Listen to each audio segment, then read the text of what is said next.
우리 지난 주일 밤에는 예수님을 주인으로 모신 자는 눈에 보이는 물질이나 환경이나 또 사람 따라 움직이는 것이 아니라 약속의 말씀에 따라 움직인다 하는 말씀을 드렸습니다. 아브라함의 조카 롯은 자기 눈에 좋아 보이는 땅, 우선 자기 눈으로 볼 때는 여호와의 동산 같고 애굽 땅처럼 기름져 보이는 그 소돔 고모라 땅을 선택해서 그쪽으로 이사를 갔다가 유황불로 멸망했습니다. 그래서 아내는 소금 기둥이 되고 또 자기는 두 딸이 술을 먹여서 딸과 동침해서 모압 자손, 암몬 자손을 낳게 되고 그 모압 암몬 자손들이 나중에 아브라함의 후손 이삭의 자손들을 괴롭히고 이렇게 하게 되죠. 그러나 하나님의 약속을 믿고 우선은 그린벨트 같은 땅, 거기서도 땅값도 오르지 않고 문명이 발달하지 않았지만 그러나 하나님이 약속하신 그 가나안 땅을 선택한 아브라함은 지금까지 그의 후손들이 그 땅을 차지하고 있다는 말씀을 드렸습니다. 오늘 세 번째로 예수님을 주인으로 모신 자는 영원한 상을 위해서 달려간다. 그런 말씀을 전하고자 합니다. 오늘 9절에 보니까 그런즉 우리는 몸으로 있든지 떠나 있든지 주를 기쁘시게 하는 자가 되기를 힘쓰노라. 바울의 고백이에요. 예. 몸으로 있든지 떠나 있든지 항상 바울의 중심으로 있느냐. 어떻게 하면 내가 주님을 기쁘시게 할까? 어떻게 하면 주님을 기쁘시게 하는 인생을 살까? 여기에 초점이 맞추어져 있다는 것입니다.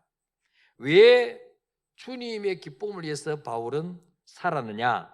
이유가 있어요.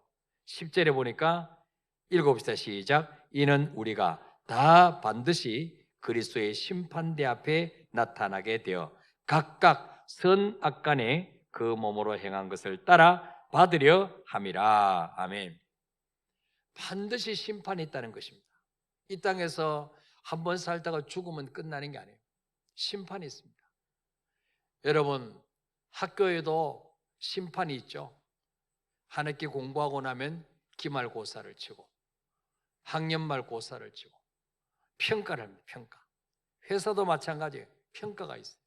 그래서 회사 방침대로 잘 한 사람은 승진시켜주고 또 회사 규칙을 지키지 않고 자기 마음대로 무단결근하고 나오고 싶으면 나오고 나오기 싫으면 안 나오고 이러면 책상 빼라 그래요. 나가라 그러죠. 퇴사 조치시켜 감봉시키든지.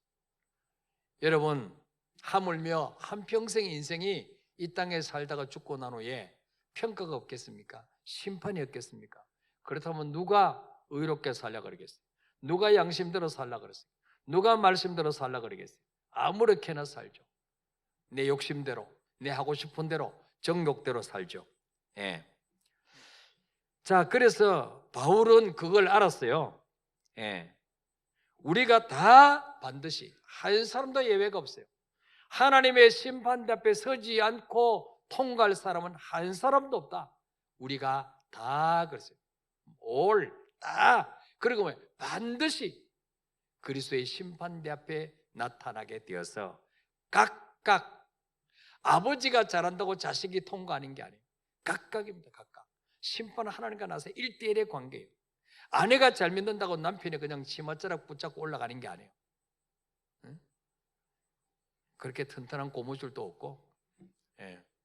그냥 각자 내가 안 믿으면 아내가 아무리 잘 믿어도 소용없는 거예요. 하나님과 나는 1대1의 관계. 예. 각각 선을 행했던 악을 행했던 간에 그 몸으로 행한 것을 따라 심판받는다. 악한 일을 한 것은 악한 것에 대한 심판이 있고 선한 일을 행한 것은 선한 것에 대한 심판이 있다는 거죠.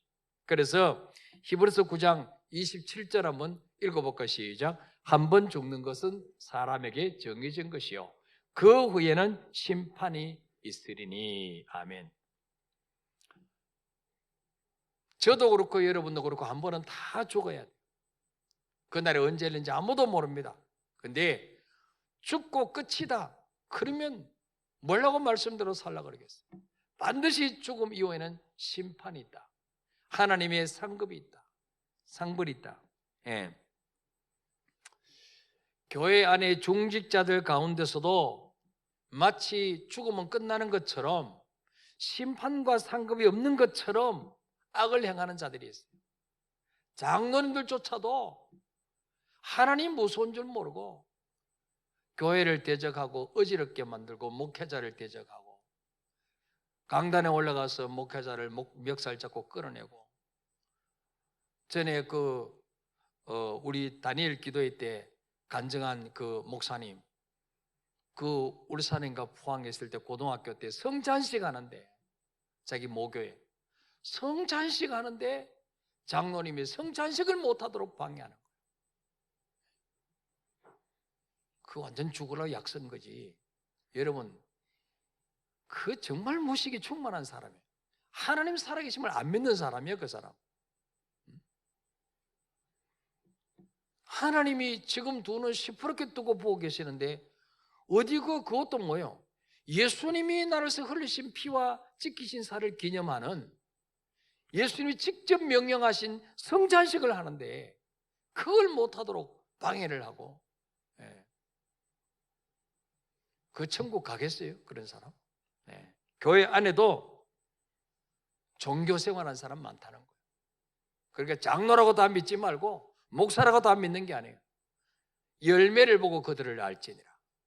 열매를 보고 그 사람이 지금 삶이 믿음의 삶을 살고 있는지 아니면 그 껍데기로 형식만 경건한 척 하는지 열매를 봐야 돼. 열매를.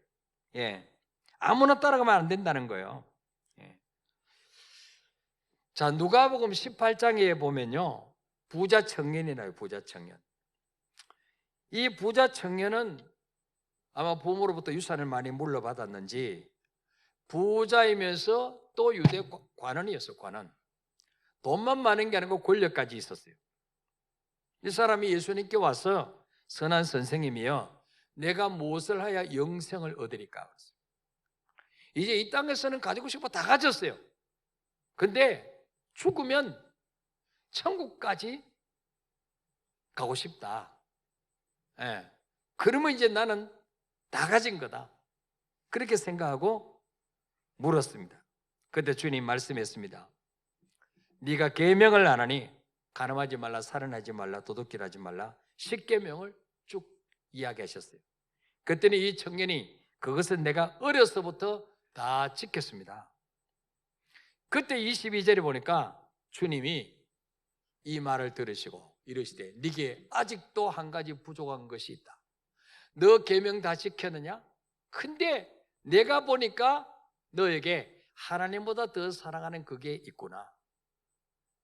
네가 그거에서 종노릇하고 있구나. 네게 있는 것을 다 팔아서 가난한 자들에게 나눠주라. 그리하면 하늘에서 네게 보화가 있으리라. 이 말은 뭐예요? 하늘에 상급이 있다는 거예요. 이 땅에서는 네가 아무리 많이 가지고 있어도 오늘 저녁에 네가 죽으면 다 놔두고 가는데 그거 팔아가지고 가난한 자에게 나눠줘라. 그러면 네가 원하는 영생을 얻을 뿐만 아니고 천국에서도 상이 있을 것이다. 그거 다 팔고 그리고 너는 와서 나를 따르라 그랬어요. 그러니까 예수님의 제자가 될 수 있는 예수님의 제자의 반열에 들어갈 수 있는 절호의 찬스를 그는 포기했습니다. 자, 23절에 보니까 읽어볼까요? 시작. 그 사람이 큰 부자이므로 이 말씀을 듣고 심히 근심하더라. 아멘. 자, 영생도 얻고 싶은데 이 땅에서 부족 없이 다 누리고 있는데 죽어서 지옥 가면 뭐 하겠어요? 그래서 영생까지 얻으면 금상첨화인데 이걸 어떻게 하면 얻을 수 있냐고 주님께 갔더니 주님이 이 사람이 그토록 사랑하는 거 이거 없으면 정말 못 살 것 같은 평생 모아놓은 부모로부터 받은 유산과 모아놓은 재물을 팔아서 가난하게 주라는 거예요. 그러니까 이 사람이요 큰 부자이기 때문에 이 말씀을 듣고 심히 근심하리라 하니라. 여러분, 이 동일한 말씀이 마태복음, 마가복음, 누가복음 세 군데 다 나와 있습니다. 이 이야기가. 예. 다른 곳에 보면 근심하며 떠나가니라 그랬어요. 이 말은 뭐예요? 주님, 내가 영생을 포기했으면 포기했지 재물은 포기 못하겠습니다. 그 말이죠. 예. 그래서 주님이 이 말씀 뒤에 하신 말씀이 뭐냐? 제자들에게 또 그 사람을 보고 말합니다. 재물이 있는 자는 하나님 나라에 들어가기가 얼마나 어려운지 낙타가 바늘귀로 들어가는 것이 부자가 하나님 나라에 들어가는 것보다 쉬우니라.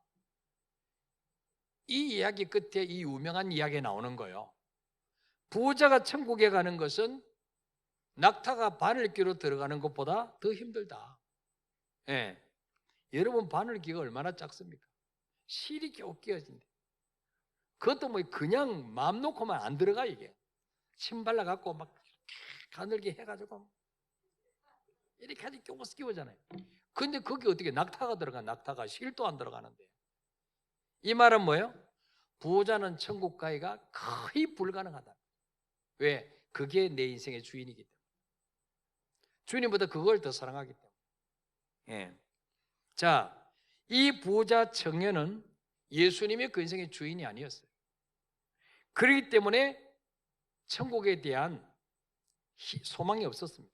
상급에 대한 기대가 전혀 없었습니다. 오로지 그의 인생은 이 땅의 삶이 전부였습니다. 예. 여러분, 우리가 이 세상에서 욕심을 내려놓으려면요, 두 가지 방법이 있어요. 첫째는 죽음 앞에 서야 돼요. 죽음 앞에. 오늘 낮 예배 때 록펠러가 55세 때, 53세 때 세계에서 제일 큰 부자라고 그랬어요. 근데 암이 왔어요. 불치병이 왔어요.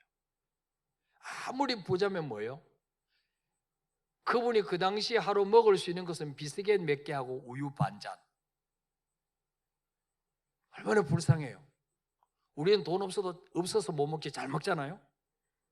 예. 막 통닭 한 마리도 먹고 이러잖아요. 근데 그분은 아무리 돈이 많으면 뭐예요? 소화가 안 돼. 하루 비스켓 몇 개 하고 우유 반잔밖에 못 먹어. 예. 55세 때 의사가 1년 이상을 당신은 살지 못합니다. 이 사망 선고를 듣고 난 후에 인생의 허무가 몰려온 거죠. 예.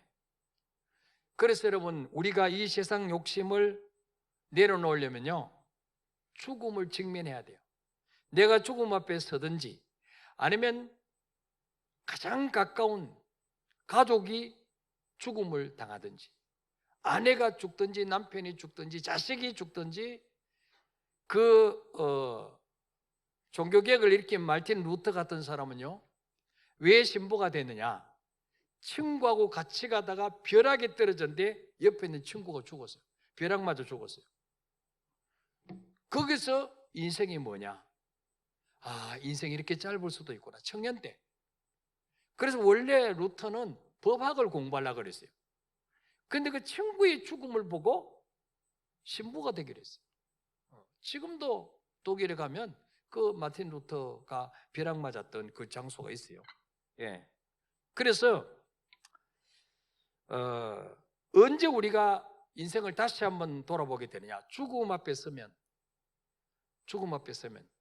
예를 들어서 뭐 건강하던 사람이 갑자기 진단받으러 갔는데 당신은 1년밖에 못 삽니다. 말기암입니다. 이러면요, 이제 인생을 돌아보게 되죠. 아, 어떻게 살아야 될까? 그제야 좀 욕심을 내려놓습니다. 그러면 그런 꼭 극단적인 뭐가 있어야 우리가 욕심을 내려놓고 말씀대로 살 수 있느냐? 두 번째 방법은 바로 뭡니까?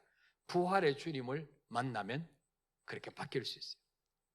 여러분, 사도 바울이 그 이 세상 권세, 그 로마 시민권, 그 어마어마한 가문 다 내려놓은 건요, 암 걸려서 내려놓은 게 아니에요. 그죠?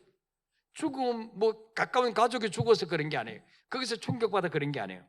부활의 주님을 만났어요. 부활의 주님.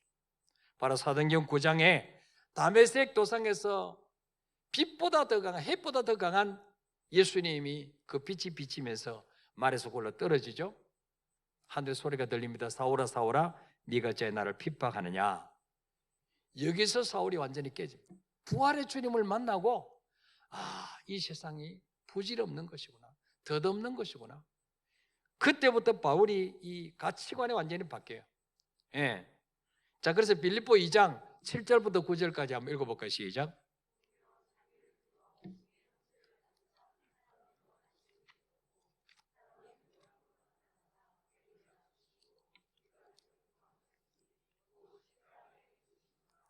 내가 잘못했어요. 자, 빌립보 2장에 이렇게 3장 7절부터 3장.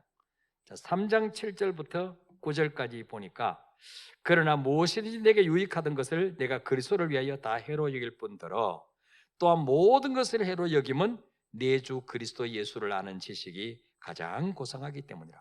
내가 그를 위하여 모든 것을 잃어버리고 배설물로 여김은 그리스도를 얻고 그 안에서 발견되려 하매니 내가 가진 의는 율법에서 난 것이 아니요 오직 그리스도를 믿음으로 말미암은 것이니 곧 믿음으로 하나님께로부터 난 의라.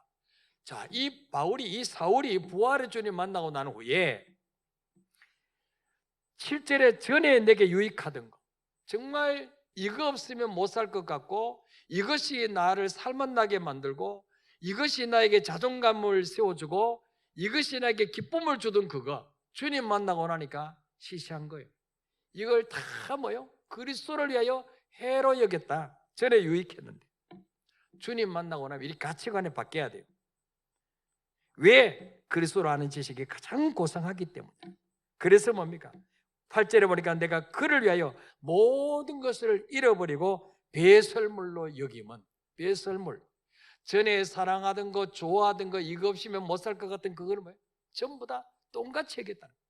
주님 만나고 나니까 이거 아무것도 아니란 거예요. 예. 자, 그리고 3장 12절부터 우리 14절까지 3장 12절부터 14절까지 보면 내가 이미 이루었담도 아니요 온전히 이루었담도 아니라 오직 내가 그리스도 예수께 잡힌 바 된 그것을 잡으려고 달려가노라. 13절 시작. 형제들아 나는 아직 내가 잡은 줄로 여기지 아니하고 오직 한 일, 즉 뒤에 있는 것은 잊어버리고 앞에 있는 것을 잡으려고 표대를 향하여 그리스도 예수 안에서 하나님이 위에서 부르신 부름의 상을 위하여 달려가노라. 아멘. 이 바울이 부활의 주님 만나고 난 이후에는요, 정말 위에서 부르신 부름의 상, 어떻게 하면 내가 주님 앞에 섰을 때 이 땅의 삶을 마무리하고 천국에서 주님 앞에 섰을 때 너 정말 잘 살다 왔구나, 멸관 받았을 수 있을까, 상 받을 수 있을까? 그의 목표는 이것입니다. 이걸 위해서 달려갔어요. 여러분, 고린도후서 12장에 보면요, 이 바울은 14년 전에 고린도서 쓸 당시 그전 14년 전에 환상 중에 낙원으로 끌려 올라갔다 그랬어요. 천국을 보고 왔어요. 거기서 믿음의 조상 아브라함, 다윗, 또 노아, 모세, 이런 믿음의 사람들이 정말 그 믿음 지키기 위해서 핍박당하고 고난당했던 그분들이 천국에서 어떤 영광을 누리고 있는 것을 두 눈으로 똑똑히 보고 왔어요. 그래서 나도 이 땅의 삶을 끝내면 천국에서 저런 영광을 누려야 되겠다. 그래서 바울은 그걸 보고 온 이후에 장가도 안 가고 평생 독신으로 살면서 복음 전하기 위해서 달려갔습니다. 예. 그러니까 뭐예요? 이 천국을 보고 온 바울이 상이 있더라, 심판이 있더라, 이걸 말하면 틀림없이 있는 거예요. 천국도 안 가본 사람이 뭐 심판이 있더라, 멸류관이 있더라, 그러면 네가 가봤냐? 그렇게 말할 텐데 바울은 가보고 왔다고 자기 입으로 고린도서 12장에 고백했어요. 그렇기 때문에 상이 있는 것은 틀림없다는 거예요. 믿습니까 여러분? 보고 온 사람이 이야기하니까. 여러분 안 봤잖아요. 그럼 보고 온 사람 말을 들어야지. 응? 자, 그래서 바울은 평생 이 땅에서 어떻게 하면 좀 더 잘 먹고 잘 살까, 여기에 관심이 없었어요. 오로지 주님 앞에 섰을 때 어떤 평가를 받을 것이냐, 이거에서 달려갔어요. 자, 그런데 디모데후서 4장 6절부터 8절까지 보면 이 바울이 마지막 그 죽음을 앞두고 쓴 편지가 고린도후서예요. 자, 여기 4장 6절부터 8절 한번 읽어볼까요? 시작. 전제와 같이 내가 벌써 부어지고 떠날 시각이 가까웠도다.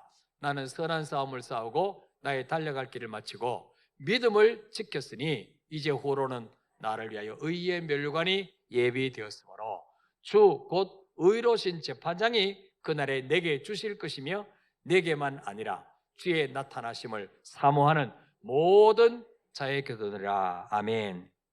자, 바울이 평생 결혼도 안 하고 영혼 구원하기 위해서 전도하기 위해서 쫓아다니고, 그 전도하다가 매를 맞고 감옥에 갇히고 수십 번 죽음을 겪고, 그러면서도 뭡니까? 마지막 죽음 앞에 딱 섰을 때 바울은 지금까지 살아온 삶을 돌아봅니다. 그러면서 뭐라고 말합니까? 아, 내가 속았구나, 내가 예수님께 사기당했구나, 내 인생 사기당했구나, 후회하지 않았어요. 다시 띄워보세요. 전제와 같이 내가 벌써 부어질 때가 됐다. 전제가 뭐예요? 포도주. 이 포도주를 제물에 부어서 하나님 앞에 제사를 드리는 거예요. 자기 이제 피를 다 쏟아서 이제는 정말 이 제물이 되어서 이제 포도주를 부어서 하나님 앞에 올려드리듯이 내 인생이 이제는 생명이 부어지고 떠날 시각이 가까웠다. 임종을 앞두고 있다는 것입니다. 자기의 죽음을 지금 자각하고 있단 말이에요. 내 죽음이 임박했구나. 자, 그러면서 7절에 자기가 지금까지 살아온 삶을 돌아볼 때 나는 선한 싸움 싸우고 달려갈 길을 마치고 믿음을 지켰으니 이제는 뭐가 기다리고 있습니까? 나를 위하여 의의 면류관이 예비되어 있다. 그는 확신했습니다. 나는 이 땅의 죽음으로 끝이 아니야. 반드시 천국이 있고 주님 앞에 서면 면류관이 준비되어 있다. 나 이거 믿는다 그랬어요. 우리가 여러분 한평생 예수 믿고 죽음 앞에 섰을 때 이 바울의 고백이 저와 여러분의 고백이 되시기를 바랍니다. 죽음 앞에 두려워 떨고 어느 날 죽음 왔을 때 안 돼, 안 돼, 나는 더 살아야 돼. 그러다가 죽지 말고 막 벽을 찧어뜯고 여기저기 막 손톱에다 피가 나고 더 살려고 발버둥, 그 사람은 뭐 죽음 준비가 안 돼. 이때까지 심판이 있다는 것을 생각도 안 하고 산 사람이야. 그러니까 죽음이 오면 당황하는 거예요. 두려워서 막 떠는 거예요. 바울은 어떻습니까? 조금도 죽음 앞에 섰을 때 두려워하지 않습니다. 나는 의의 면류관이 준비되어 있다. 그러면 나에게만 주느냐? 아니야. 나와 같이 주님의 재림을 사모하는 모든 자에게도 의의 면류관이 준비되어 있다. 그렇게 고백하고 있어요. 예. 여러분, 하나님이 주시는 면류관이 있습니다. 우리가 주님 앞에 섰을 때 면류관이 있는데, 자, 데살로니가전서 2장 19절 한번 볼까요? 시작. 우리의 소망이나 기쁨이나 자랑의 면류관이 무엇이냐? 그가 강림하실 때 우리 주 예수 앞에 너희가 아니냐. 아멘. 우리가 예수 믿지 않는 사람 열심히 전도해서 그 사람을 구원했다. 그러면 천국에 갔을 때 그 사람이 나의 자랑이에요. 나의 기쁨이에요. 나의 면류관이에요. 그래서 전도 많이 하는 자에게 주시는 면류관, 기쁨의 면류관, 이것이 준비되어 있다는 거죠. 그 다음에는 계시록 2장 10절에 보면 시작. 너는 장차 받을 고난을 두려워하지 말라. 볼지어다 마귀가 장차 너희 가운데서 몇 사람을 옥에 던져 시험을 받게 하리니 너희가 10일 동안 환난을 받으리라. 네가 죽도록 충성하라. 그리하면 내가 생명의 관을 네게 주리라. 아멘. 하나님이 직분을 주셨는데 정말 죽도록 충성한 사람, 남이 뭐라 그러든지 간에 그저 옆을 돌아보지 않고 뒤를 돌아보지 않고 저 묵묵히 황소처럼 정말 죽도록 충성하는 자에게는 반드시 하나님은 생명의 멸류관을 네게 주리라 약속하셨어요. 예. 다같이 교사의 직분을 맡고, 다같이 목자의 직분을 맡고, 다같이 목사고 다 같은 장로인데 정말 죽도록 충성하는 사람. 예. 목사님 중에서도 맨날 축구나 하러 다니고 등산 다니고 사우나실에 가 맨날 그분이 앉아있고, 예? 그런 분들 많이 있습니다. 그런 사람하고 평생 한 영혼 한 영혼 붙잡고 양육하고 훈련시키고 전도하고, 예? 영혼 세우려고 기도하고 이런 사람하고 주님 앞에 갔을 때 대우가 똑같다면 누가 죽도록 충성하겠어요? 예. 그렇지 않습니다. 하나님은 공의의 하나님이에요. 공평하고 의로우신 하나님, 행한 대로 갚으시는 하나님이에요. 일한 대로 갚으시는 하나님이에요. 예. 그래서 여러분이 맡겨주신 그 직분 죽도록 충성하시기를 바랍니다. 반드시 생명의 멸류관이 있다. 그 다음에요, 고린도서 9장 25절 27절 읽어보세요. 시작. 이기기를 다투는 자마다 모든 일에 절제하나니 그들은 썩을 승리의 관을 얻고자 하되 우리는 썩지 아니할 것을 얻고자 하노라. 그러므로 나는 다름질하기를 향방 없는 것 같이 아니하고 싸우기를 허공을 치는 것 같이 아니하며 내가 내 몸을 저 복종하게 하면 내가 남에게 전파한 후에 자신이 도리어 버림을 당할까 두려워함이라. 아멘. 여러분, 이 세상의 선수들, 운동 선수들 있죠? 뭐 권투 선수나 뭐 태권도 선수나 이 선수들이 이 체급별로 이제 시합을 하잖아요. 그래서 이 체중 관리를 하기 위해서 엄청 그 사람들이 스트레스를 받고 애를 씁니다. 그래서 시합을 앞두고 있으면 몇 달 전부터 그냥 그 여름에도 그 털잠바를 입고 사우나실에 들어서 땀을 빼고 그 먹고 싶은 거, 체중 느는 거, 살찌는 거 안 먹고 야채만 먹고 그러면서 체중 조절을 해요. 왜? 우승, 멸류관 받기 위해서, 금메달 따기 위해서. 근데 이 세상의 모든 멸류관은 멸류관 다 없어지는 거예요. 죽을 때 가져가지 못해요. 그런데도 이 썩을 승리의 멸류관을 얻기 위해서도 그들은 절제를 절제. 자기의 그 식욕을 절제를 하고, 이 자마도 그냥 저녁에 나가서 뛰고, 그냥 뭐 그 무거운 막 타이어 막 달고 막 목에 걸고 막 뛰어다니고, 다른 사람 볼 때 완전 미친 사람 같죠. 근데 왜 그 사람들이 목표가 있기 때문에 금메달 따기 위해서. 마찬가지로 이런 사람은 썩을 멸류관을 얻기 위해서도 이렇게 애쓰는데 우리가 이 땅을 사는 동안에 때로는 예수 믿고 이 내 자신을 절제해야 될 때가 얼마나 많아요. 이거 하고 싶은데도 예수 믿기 때문에 못하고, 이거 먹고 싶은데도 못 먹고, 그냥 나이트 한번 가고 싶은데도 그냥 절제하고, 이렇게 자기를 부인하고 절제하고 죄와 피 흘릴까지 싸우는 사람은 썩지 아니할 멸류관이 있다. 썩지 않을 멸류관. 그게 고린도전서 9장 25절 27절까지 있습니다. 또 아까 디모데후서 4장 8절에 보면 바울이 자기를 위해서는 의의 멸류관이 예비되어 있다 그러는데 그것은 뭡니까? 내게만 아니라 주의 나타나심을 사모하는 모든 자에게, 주님의 재림을 사모하는 모든 자에게 의의 멸류관이 준비되어 있다. 주님, 언제 주님 오십니까? 너무 믿음 지키기 힘들어요. 너무 핍하기 힘들어요. 지금 북한에 있는 사람, 북한에서 믿음 지킨 사람 예수님 재림을 사모할 거예요. 예수 믿기 때문에 너무너무 고통을 당하니까 먹는 것도 마음대로 못 먹고, 예수 믿는 거 잡히면 그 용광로 그 쇠물을 끓는데 거기에 막 들어보내고 그 쇠물을 그냥 온몸에 끼얹고 그런 고통 가운데 믿음 지키며 사는 사람, 주의 재림을 사모하고 기다린 사람에게 의의 멸류관이 준비되어 있다. 그렇게 말씀하고 있습니다. 또 마지막으로 베드로전서 5장 2절에서 4절까지 보면 읽어볼까? 시작. 너희 중에 있는 하나님이 양무리를 치되 억지로 하지 말고 하나님의 뜻을 따라 자원함으로 하며 더러운 이득을 위하여 하지 말고 기꺼이 하며 맡은 자들에게 주장하는 자세를 하지 말고 양무리의 본이 되라. 4절에 그리하면 목자장이 나타나실 때에 시들지 아니하는 영광의 관을 주리라. 아멘. 어떤 자에게 시들지 않는 영광의 멸관이 준비되어 있느냐? 양무리의 본이 되는 사람. 양무리의 본이 되는 사람. 말로만 누가 못 가르치겠어요.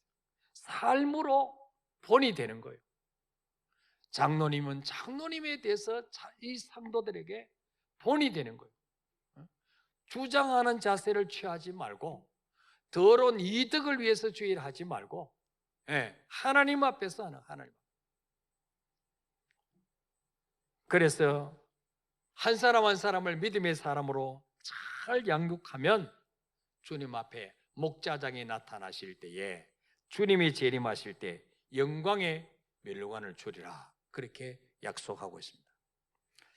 자, 우리 계시록 22장 12절 하나 보고 마치겠습니다. 시작. 보라, 내가 속히 오리니 내가 줄 상이 내게 있어 각 사람에게 그가 행한 대로 갚아 주리라. 아멘. 주님이 직접 하신 말씀이에요. 보라, 내가 속히 오리니 내가 줄 상이 있다. 상이 있어요. 천국에서 주님이 주신 상은 우리가 주일학교 때 성경학교 열심히 나가면 스케치북 하나 주고 12색깔 색연필 주고 그 정도 상이 아니에요. 그러면 누가 죽도록 충성하겠어요? 여러분 올림픽 가서 금메달 따고 오면 평생연금 나오잖아요. 그냥 공항에서부터 환영 인사, 그냥 카프레이드, 뭐 얼마나 그냥 뭐 인터뷰하고 떠들썩합니까? 뭐 축구 선수들 뭐 이런 사람은 군 면제 시켜주고. 여러분 아시안 게임, 올림픽 이런 데서 금메달만 따와도 얼마나 이 땅에서 평생 연금 나오지 않습니까? 평생 연금 나오고 또 그런 사람들 또 CF 모델 광고 찍고 요즘 뭐 손흥민 선수가 공만 잘 차도 말이죠. 몇 군데 그냥 CF 나오더라고. 이 땅에서 금메달도 그렇게 영광스러운데 천국에 갔을 때 주님이 예비해 오신 면류관이 스케치북 하나 정도 그 시시한 면류관 같으면 누가 순교하겠습니까? 누가 목숨 걸겠습니까? 바울이 그걸 보고 와가지고 미친 듯이 결혼도 안 하고 주님 앞에 섰을 때 그 영광스러운 모습으로 부활할 그걸 기대하면서 평생 충성한 거 아닙니까? 그래서 반드시 우리가 이 땅에 사는 동안에 때로는 주님 맡기신 사명 감당하느라고 주일날 늦잠도 못 자고 일주일 내내 세상에 직장 생활하고 사업하고 피곤한데도 또 주일날 와서 헌신하고 하루 종일 또 일하고 이게 뭐냐 싶지만 사실은 그것이 진짜 인생이 그게 주일날 하나님께서 일하는 그게 진짜 가치 있는 거랍니다. 그래서 여러분 이 땅의 삶이 끝이 아니라 반드시 주님 앞에 섰을 때 상이 있다는 사실을 믿으시고 이게 바로 예수님을 주인으로 모신 사람은 이 땅의 삶만 위해서 달려가는 사람이 아니라 영원한 상을 위해서 달려가는 사람이다. 여러분의 마음속에 내가 영원한 상을 바라보고 달려가느냐 아니면 이 땅에서 그저 잘 먹고 잘 사는 걸 위해서 달려가느냐 그걸 여러분이 점검해 보시면 나는 예수님을 주인으로 모신 사람이구나 아니구나 나는 부자 청년 같은 사람이구나 스스로 여러분을 진단할 수가 있는 것입니다. 자, 우리 찬송가 492장 우리 찬양하고 기도하겠습니다.